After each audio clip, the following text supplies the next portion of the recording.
Salut à tous, c'est Fred, j'espère que vous allez bien. Je continue avec mes vidéos sur Windows 10 Technical Preview et cette fois on va s'intéresser à la Task View. Alors si vous ne la connaissez pas encore, on peut rappeler que la Task View est l'une des grandes nouveautés apportées par Windows 10. En gros, c'est un outil qui fonctionne un peu sur le même principe que Mission Control et il va donc vous permettre d'afficher sur une seule et même page toutes les applications qui sont ouvertes, mais également vos différents bureaux virtuels. Car en effet, et c'est un jour historique, où Windows 10 va vous permettre de répartir vos applications sur plusieurs bureaux virtuels. Mais il était temps. Une vidéo valant mieux que 1000 images et donc que 1000 fois 1000 discours, 1 million de discours, eh bien on passe maintenant à la prise en main. La machine virtuelle vient de démarrer, apparemment tout fonctionne bien. Alors c'est assez amusant parce que je viens de voir passer une mise à jour pour Windows 10, donc apparemment il se passe quelque chose du côté de Microsoft, on ne sait pas trop quoi. Toujours est-il que là ce qui nous préoccupe actuellement, eh bien c'est la Task View bien sûr. Alors premier point et pas des moindres, pour y accéder, eh bien tout se fera par l'intermédiaire de ce petit bouton situé entre la loupiote et Internet Explorer. Alors visiblement, il n'y a pas de raccourci clavier pour accéder à la Task View, en tout cas moi j'en ai pas trouvé. C'est un peu embêtant, c'est pas super pratique de devoir aller chercher un bouton, mais bon, on est sur une technical preview, faut pas le perdre de vue, et je pense qu'il y a beaucoup de choses qui vont encore changer, donc voilà, là pour l'instant il n'y a pas grand chose à dire. Si je clique sur ce petit bouton, eh bien j'ai absolument rien qui s'affiche à l'écran, et ce pour une raison assez évidente, c'est que je n'ai lancé aucune application. Je vais donc sortir de la Task View en cliquant n'importe où sur l'écran. Je vais démarrer IE, voilà. Je vais démarrer l'explorateur de fichiers qui fera l'objet d'une vidéo à part. Et je vais démarrer le petit bloc-notes qui est toujours là, toujours aussi minimaliste. Et maintenant, eh bien, si je retourne dans la Task View, là, il y a un peu plus de monde au balcon. Ce qu'on peut voir, c'est que sur la partie supérieure de l'écran, on aura les fenêtres qui vont s'afficher sous la forme de miniatures. Donc c'est plutôt visuel, c'est plutôt joli à regarder. Lorsqu'on passera le curseur de la souris sur une des miniatures, automatiquement elle sortira un peu de l'écran, on a ces bordures qui vont apparaître, et on aura même une croix qui nous permettra de la fermer. Donc ça, c'est plutôt cool. Maintenant, pour créer de nouveaux bureaux virtuels, et c'est un petit peu le truc qui doit vous intéresser, eh bien c'est pas compliqué, on a un bouton qui se trouve juste en bas de l'écran. Et après avoir cliqué dessus une première fois, on a un nouveau bureau virtuel qui va s'afficher à côté de l'ancien, à côté du premier.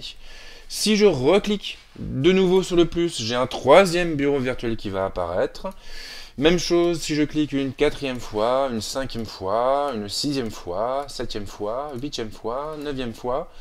Bon, il n'y a pas de fin, du moins pas pour l'instant. Je pense que sur la version finale, on aura quand même une limite parce que bon, voilà, créer 99 bureaux virtuels, c'est bien, mais il faut quand même pas non plus trop pousser.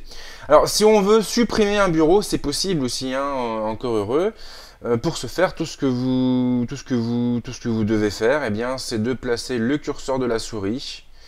Je me suis planté. Donc, de placer le curseur de la souris sur la vignette et d'aller cliquer sur la petite croix qui apparaîtra en haut à droite. Et là, hop, automatiquement, on va virer tous ces vilains bureaux virtuels qui ne servent à rien. Alors, là, vous pouvez quand même constater que les fenêtres des applications ne sont plus présentes en haut. Mais oui. Pourquoi? Eh bien, c'est simple, c'est parce qu'on est sur ce bureau virtuel. Et sur ce bureau virtuel, nous n'avons ouvert aucune application. Il faudra donc revenir sur le premier bureau virtuel et laisser pendant quelques secondes le curseur de la souris dessus pour faire apparaître nos deux applications.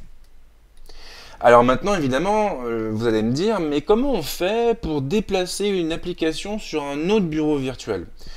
Alors là, eh bien, nous avons une petite manipulation à faire. On va devoir déjà placer le curseur de la souris sur l'application de notre choix. On va prendre l'explorateur de fichiers. On va se mettre sur la bordure en haut et on va faire un clic droit. Là, comme par magie, on a un petit menu contextuel qui va apparaître avec deux options. L'option Close va nous permettre de fermer l'application, tandis que l'option Move To va nous donner la possibilité de pousser l'application sur un autre bureau virtuel. Donc là, on a deux choix puisque nous n'avons ouvert que 3 bureaux virtuels. Donc je vais déplacer l'explorateur Windows sur le bureau 2 et automatiquement, en bas, on peut voir que l'explorateur de fichiers est bien sur le 2e bureau virtuel. Maintenant, je vais me placer sur le 3e bureau virtuel. Là, il n'y a rien. Supposons que l'on souhaite ouvrir le bloc-notes sur ce bureau virtuel. Eh bien, je clique sur l'icône du bloc-notes ici, et automatiquement, l'application va s'ouvrir sur ce bureau.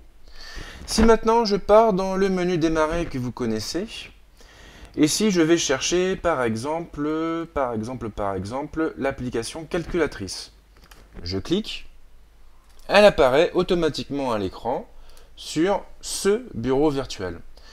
Donc ce que vous pouvez faire aussi pour aller plus vite et pour ne pas avoir à faire ce fameux clic droit, c'est de créer vos différents bureaux et de vous rendre à chaque fois sur un bureau pour aller ouvrir les applications que vous voulez lui associer. Alors c'est un petit peu long, c'est un petit peu fastidieux, maintenant pour l'instant je crois qu'il n'y a pas d'autre solution. Alors ce qu'on peut aussi préciser, c'est qu'on a des raccourcis clavier qui vont nous permettre de basculer rapidement d'un bureau virtuel à un autre. Et tout ce que nous aurons à faire, ce sera d'appuyer simultanément sur les touches CTRL, Windows et une des flèches du clavier, gauche ou droite, pour se déplacer vers la gauche ou vers la droite. Alors là, sur ma machine virtuelle, j'ai pas trouvé encore le moyen de faire passer ce raccourci clavier. Donc malheureusement, il faudra repasser un peu plus tard pour voir comment ça fonctionne. Bon, en tout cas, on a à peu près la même logique ergonomique que ce qu'on trouve sur OS X. La seule chose qui me chiffonne, c'est finalement au niveau du déplacement de fenêtre. Moi, j'aurais bien aimé pouvoir prendre une fenêtre avec la souris et aller l'emmener sur un des bureaux virtuels. Voilà, bon, peut-être que ça se fera sur une des prochaines versions bêta de l'OS, à aller savoir. Et on en vient maintenant à la conclusion. Oui. Alors, qu'est-ce qu'on peut dire de la Task View de Windows 10 ? Alors forcément, c'est très pratique, c'est très pratique d'avoir toutes les fenêtres ouvertes sous l'œil, de pouvoir basculer d'un programme à un autre très facilement. Mais ce qui est vraiment génial, vraiment génial même, ce sont les bureaux virtuels. Alors je ne sais pas pourquoi il a fallu autant de temps à Microsoft pour les intégrer à son OS, d'autant que sur Linux et sur OS X on peut les trouver depuis pas mal de versions maintenant.